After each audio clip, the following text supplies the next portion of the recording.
张又侠出访俄罗斯的空档，有内幕爆料，习近平、彭丽媛悄悄摆下一桌离间饭局，想挑起刘源和张又侠的矛盾，借机重夺军权。没想到刘源留了一手，当场亮出底牌，绝地反击，震翻全桌，让一场本来的拉拢局瞬间炸成撕裂局。这场饭局背后是两条线的对撞，一边是习近平的最后挣扎，习家军接连出事，甚至传出习近平的侄子也已经被控制；另一边是元老、红色家族和军方全面收紧。张又侠神秘失踪7天后再度现身，暗示局势并非外界以为的那么简单。政局如同高压锅，暗潮汹涌，体制内更流出惊人消息，今年底到明年初可能会爆出意想不到的大事。在张又侠消失的那段时间里，习近平究竟有没有趁机夺回军权？新华社与军报的破例报道其实已悄悄透露了答案。而在权力深处动荡之时，民间的情绪也到达临界点，一句能改朝换代吗？熬不下去了，成了墙内墙外最无奈也最真实的呐喊。中国会在什么时候改朝换代？100年前学者郑孝胥留下的惊人预言，共产亡于共管，是否正在这个时刻应验？中国是否已经走入共管时代？观众朋友们好，这里是大时局，我是小玉。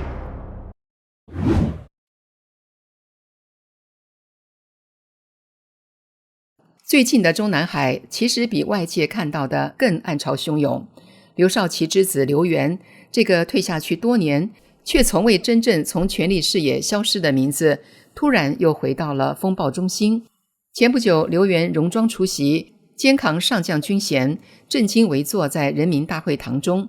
被认为是赤裸裸的打破规矩，向习近平示威，并盛传他已经代理军委主席，全面掌管军务，是元老团重新扶起的军中王牌。就在这个敏感时刻，一场秘密饭局悄悄登场，而这场饭局差点成了影响未来权力格局的转折点，只因为刘源拿出了一招，震翻全桌。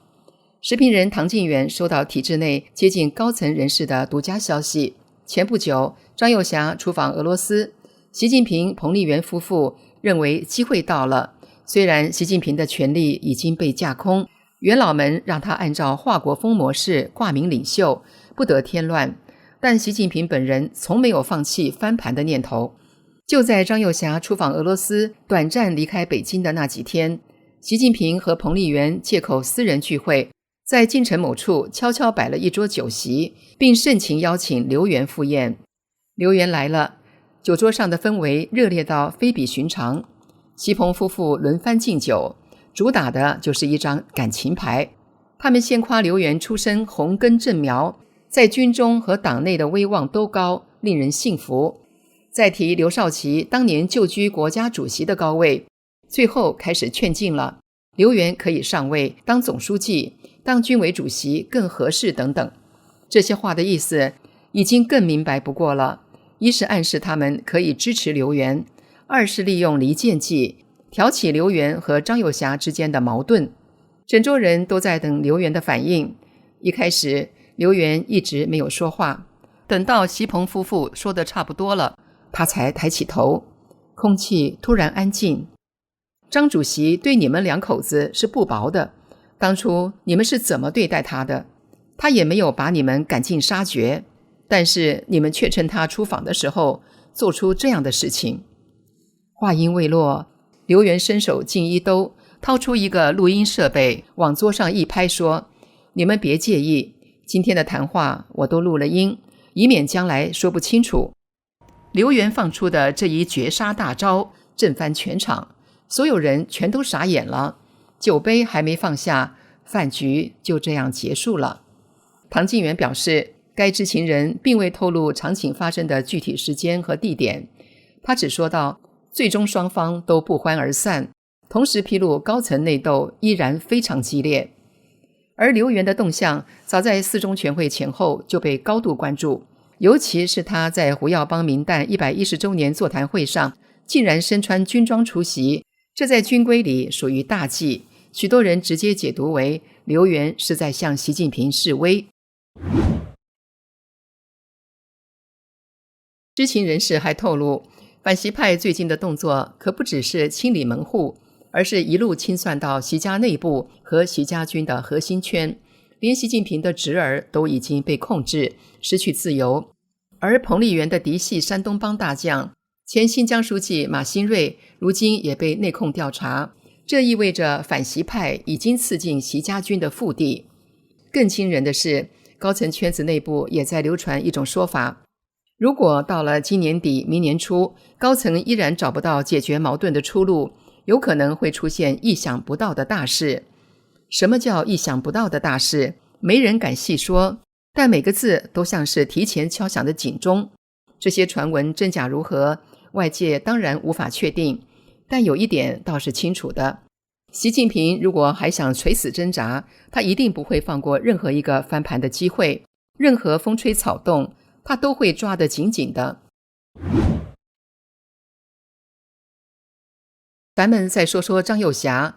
张又侠于11月20号访问俄罗斯，本应是高调亮相的外交场面，却上演了一场奇怪的消失术。俄方给的是高规格红毯、检阅仪仗队、欢迎仪式、全程尊荣，而中共给的却只有国防部官网一则百字简讯，新华社、央视、人民日报全线晋升。张又侠的外访细节、行程、陪同名单全部成谜。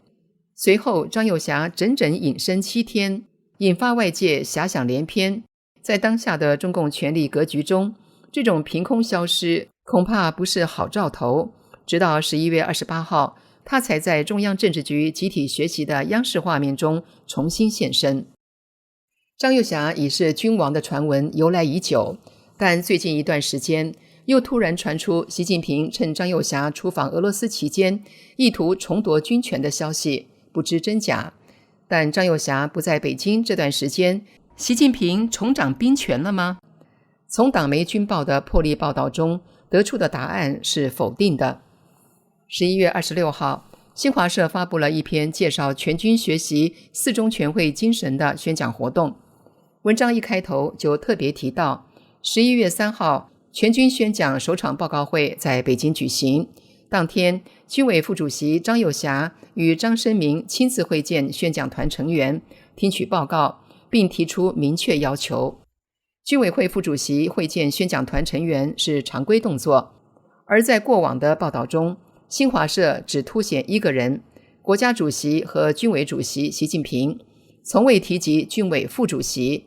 包括2022年对20大的综述和2024年对三中全会的报道，军委副主席完全都是隐形的存在。而今年这次关于四中全会的报道，张又侠与张申明突然被放在开头位置，在新华社属于破例。还有眼尖的网友发现，此类的综述报道均由新华社与军报记者合作完成。从2022年至今的3篇报道中，军报记者均为李彬正，新华社记者梅世雄同时参与了去年三中全会与今年四中全会的报道。这报道的格式没变，署名没变，风格没变，就是内容破例了。是不是来自高层的授意，抬高张又侠和张申明的军中角色，淡化习近平的军队掌控力？再看看军队的表现。11月27号下午，国防部新闻局副局长、国防部新闻发言人蒋斌在例行记者会上同样表示，11月3号，军委会副主席张又侠和张申明会见宣讲团成员并听取报告，后面才讲到全军将深入贯彻习近平强军思想等等。军网随后也是按着这个顺序分成几个新闻予以报道。军委副主席的名字排在军委主席的前边，前几年这样的军方新闻几乎找不到，军方发言人恐怕也不敢如此表述。对比一下去年中共三中全会后全军宣讲团宣讲活动的军报报道，开篇主讲官兵深学深悟习近平主席重要讲话和决定部署，贯彻军委主席负责制等等，通篇没有出现当时的2个军委会副主席张又侠和何卫东的名字。再来看2022年20大之后，国防部发言人吴谦也是提到，全军官兵坚决贯彻落实习主席对军队学习宣传20大精神所做的一系列重要指示，也是只字没提任何军委副主席的名字。如今党媒和军方都把2个军委副主席张又侠和张申明摆在了这么显眼的位置，明显在传递某种资讯，那就是习重夺军权新闻是假，真正掌握军权的还是2张。当然前前后后的一些异常现象也折射出中南海内斗不确定性的诡异局势。习近平这几年的高强度折腾模式让无数中国人集体陷入绝望，一张黑底白字的梗图配上一个哭到变形的圆脸，最能表达心声。今年能改朝换代吗？熬不下去了。这张梗图在墙内墙外已经疯传了好几个月了，近期再度吸引眼球。它的出现像极了时代的情绪晴雨表，只要一有人重发，往往还是能轻松获得海量点击。这不是孤立，而是这几年成千上万个类似的表情包、段子和帖子的集中爆发。辛高地在 X 平台上表示，每次习近平亲自指挥、亲自部署一项新政策，评论区和转发量就集体失控，人们不再满足于骂总加速师，而是直接把祈祷对象写在明面，赶紧归位吧，老天爷快收了他。这种从盼你下台到盼你早归的情绪升级，不是中国人突然变得恶毒，而是被一连串疯狂折腾逼到了绝境。而以下5种人代表了当下最汹涌的怨恨：被动态清零逼疯的普通人，被房地产炸毁的中产与青年，被铁拳反复教育醒的维权群体与知识分子，新疆、内蒙、西藏少数民族与香港人，党内被清洗对象与红2、红3代。红色圈子里私下流传一句话：他再不走，我们这些家族都要给他陪葬。那么习近平的独裁梦什么时候会睡醒？中国会不会迎来改朝换代？历过晚清及民国的文人郑孝胥早在100年前就给出了答案。他预言大清亡于共和，共和亡于共产，共产亡于共管，说明中共灭亡的原因是由原来的独裁变为共管。郑孝胥日记1925年11月16号记载，共和生子曰共产，共产生子曰共管，共氏3世皆短折，共氏遂亡，皇亲复昌，此图谶也。也就是说，郑孝胥曾得到了一本图谶，就是配有图画的预言书，可惜图谶没有保留下来，只留下了郑孝胥的一句三共论的解读。从历史上看，辛亥革命后，孙中山成立共和国，也就是中华民国，被毛泽东篡政，成立共产国，最后这个共产国必将亡于共管国。中共一路折腾到今天，已经悄悄走进一个共管时代。至少从种种迹象来看，习近平想象中的那种一人说了算的局面，恐怕越来越难实现了。外界盛传，新晋浮出的中央决策议事协调机构，元老们已经给习近平立了规矩。说白了，以前是他亲自部署，现在是他部署之前，还得先看看核心协调组的成员同意不同意。还有另一种说法更直接，习近平和中共红色家族势力正在上演一场分权角力。红2代、红3代多年来一直在闷声发财、闷声布局，但如今与习近平势不两立的事件越来越多。这种互相牵制、彼此限制的状态，也是另一种共管形式，处处都有彼此不买账的痕迹。观众朋友，您觉得中共亡于共管的结局会不会在此刻应验呢？这里是大时局，感谢您的陪伴与思考，请订阅、分享并打开小铃铛，一起在动荡中坚守真相，在黑暗中点燃希望。